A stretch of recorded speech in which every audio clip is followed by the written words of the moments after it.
narito na nga ang ating latest update tungkol kay KD Estrada at Alexa Ilacad. Umani nga agad ito ng samot-saring komento, yan nga ay dahil sa post nito after niyang mag-workout sa Sparta. Alam din naman natin na conjugal property nga ang lahat sa KDLX. Kaya naman talaga ang mga netizens at mga Soco fans ay kitang-kita nga talaga kung kanino ang kanilang mga suot.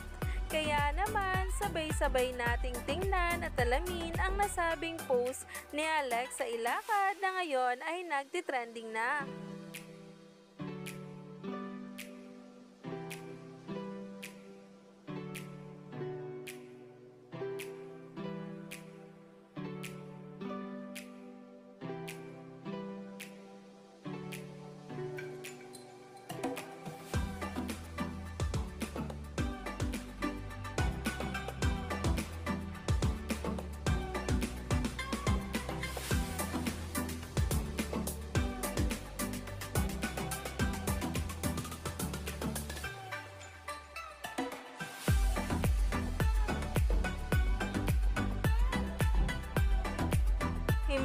Himlay na naman ngayon ang maraming netizens, lalong-lalo na nga ang mga sweethearts.